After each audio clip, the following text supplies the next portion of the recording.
What does low-income homeownership imply in the Global South? What are the consequences of housing policies that encourage homeownership? I'm a PhD candidate in the Department of Management in the Built Environment. During this lesson, we will explore the case of Chile, and you will learn about social housing policies based on ownership. Before I dive into the content, it is important to mention two main points about low-income home ownership and Latin American social housing policies. In context of vulnerability, the house and the land represent the main economic and social resource to cope with poverty. They are productive assets that can generate new income. In Latin America, owning a house is one of the most important milestones in people's life. The dream of the own house is strongly ingrained in society, and it has been encouraged by housing policies for many decades. These have focused on tackling slums, building a large number of dwellings and relocating inhabitants to new houses in the outskirts of the cities.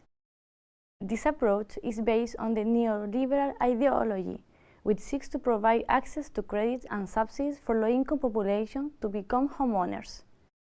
This approach also relies on the participation of private developers as key players in housing construction. Now, let's focus on Chile to understand the effects of social housing policies based on ownership and learn from this experience. During the 80s and 90s, programs for new housing construction succeed in reducing the deficit, providing a new house for people that either live in slums or share a house with relatives. But several authors point out that this housing policy has failed in providing quality solutions. One of the main explanations for this is the mismatch between, on the one side, the type of demand, and on the other side, the characteristic of the housing stock in terms of location, neighborhood, and type of dwelling. In Santiago, the capital, people were relocated far away from the city center, job opportunities, and social networks. The massive construction in the outskirts in Santiago generate large and homogeneous areas with low-income homeowners, failing to provide manageable neighborhood and livable urban spaces. The dwellings were designed for standard and nuclear families, paying no attention to the widespread allegamiento, which is the Spanish term to describe when more than one nuclear family share a house. One of the main consequences of this is the construction of informal home enlargement to give space to incoming relatives. After years of occupancy, this neighborhood has faced rapid deterioration and impoverishment. Without proper housing policies and support, low-income homeownership may generate conditions that perpetuate poverty. One of these situations is when homeowners can't afford the daily costs associated to owning a house. Another example is when poor location triggers exclusion and spatial segregation. So, what lessons can be drawn from this experience? We will discuss three main points. The first point is to design housing policies according to local needs and cultural background. When we talk about home ownership, the main actors are the household members. The dwelling will change and adapt according to their economic and social needs. For example, sheltering an extended family or adapting the dwelling to economic activity.